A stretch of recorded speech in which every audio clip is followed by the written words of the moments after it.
రాజ్యాంగ విలువలపై ప్రజల్లో అవగాహన పెంచి ప్రజాస్వామ్యాన్ని రక్షించడం కోసం రాహుల్ గాంధీ జై బాపు జై భీమ్ జై సంవిధాన్ నినాదానికి పిలుపునిచ్చారు.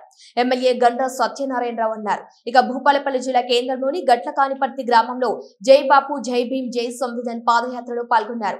ముందుగా గ్రామంలోని రైస్ మిల్ నుంచి అంబేద్కర్ కూడలి వరకు పాదయాత్రగా చేరుకున్నారు. ఈ సందర్భంగా మాట్లాడుతూ మన దేశ రాజ్యాంగం అమల్లోకి వచ్చి 75 సంవత్సరాలు పూర్తయిన సందర్భంగా రాజ్యాంగ విలువలపై ప్రజల్లో అవగాహన పెంచడమే లక్ష్యంగా ఈ కార్యక్రమం నిర్వహిస్తున్నామన్నారు.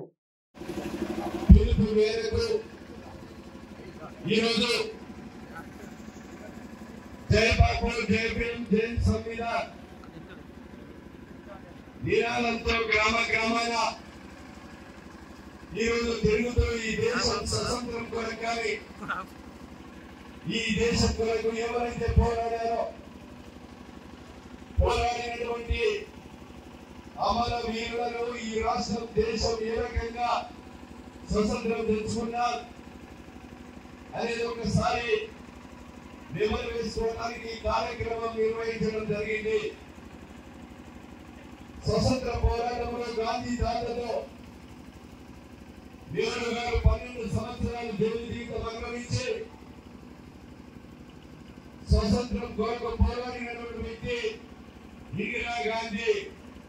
అదేవిధంగా ఇందిరా గాంధీ నెహ్రూ గారు కుమార్తె ఇందిరా గాంధీ 20 సంవత్సరాల పథకం తెచ్చి పేదలకు ఈ రోజు ప్రభుత్వ భూములు పట్టాలు ఇప్పించి ప్రైవేట్ బ్యాంకులు వాణిజ్య బ్యాంకులను చేసి పేదలకు హక్కులు కల్పించినటువంటి ఇందిరా గాంధీ కానీ రాజీవ్ గాంధీ 18 సంవత్సరాలకే ఓటు హక్కులు కల్పించి కంపెనీ ఈ రోజు మనం చర్చిస్తాన్ని వాడుకుంటున్నామంటే రాజీవ్ గాంధీ ప్రవేశపెట్టినటువంటి ఈ రోజు ఆయన యొక్క నూతన వరవని వల్లనే ఇద్దరు కూడా ఇందిరా గాంధీ రాజీవ్ గాంధీ దేశం కొరకు ప్రాణాలు అర్పించినటువంటి కుటుంబం నెహ్రూ కుటుంబం. వారి కుమారుడు రాహుల్ గాంధీ 2 సార్లు ప్రధానమంత్రికి అవకాశం వచ్చినా మన్మోహన్ సింగ్ ఇచ్చి పదవిని కూడా త్యాగం చేసినటువంటి కుటుంబం ఈ రోజు రాహుల్ గాంధీ నెహ్రూ కుటుంబం.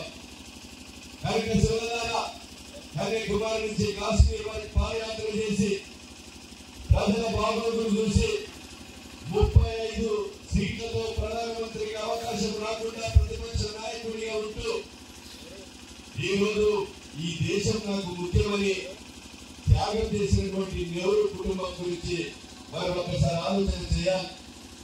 ఈ రోజు నెహ్రూ ప్రధానమంత్రిగా ఉన్న సమయంలో రాజ్యాంగం రాసినటువంటి గొప్ప మహనీయుడు డాక్టర్ బాబాసాహెబ్ అంబేద్కర్ మరి నెహ్రూ క్యాబినెట్ లో న్యాయశాఖ మంత్రిగా పనిచేసి పేదలు పనులు పొలైన వర్గాలు సమాన న్యాయం జరగాలని ఈ రోజు ఎస్సీ ఎస్టీ బీసీ పొలైన వర్గాలకు వారి యొక్క దయవల్ల రాజ్యాంగం రాసిన పెన్ను వల్ల రిజర్వేషన్ కల్పించినటువంటి గొప్ప మహనీయుడు డాక్టర్ బాబాసాహెబ్ అంబేద్కర్. అంబేద్కర్ ను కించపరిచే విధంగా రాజ్యాంగాన్ని మార్చమని అధికార బలపుతో విరోధిస్తున్నటువంటి కేంద్ర ప్రభుత్వం గురించి కూడా ప్రజలకు తెలియజేయాల్సిన అవసరం ఉంది. కనుక సోదరులారా, జై బాపు జై భీమ్ జై సంవిధాన్తో ఈరోజు కార్యక్రమాలు నిర్వహిస్తూ ఈ రోజు ఇక్కడ ఉన్నటువంటి సంక్షేమ పథకాలు కూడా మనం ఒకసారి ఆలోచన చేయాలి.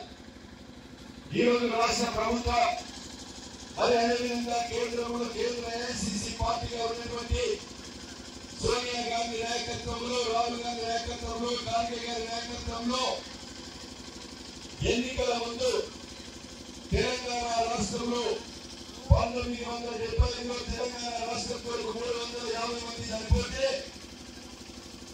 తెలంగాణ 2009 నుండి 14లో 1200 మంది బిడ్డలు అమరులై తెలంగాణ రాష్ట్ర ప్రజల పోరాటాన్ని చూసి సోనియా గాంధీ తెలంగాణ రాష్ట్రం డాక్టర్ బాబాసాహెబ్ అంబేద్కర్ ఆర్టికల్ 3 ప్రకారంగా పార్లమెంట్ లో బిల్లు పెట్టి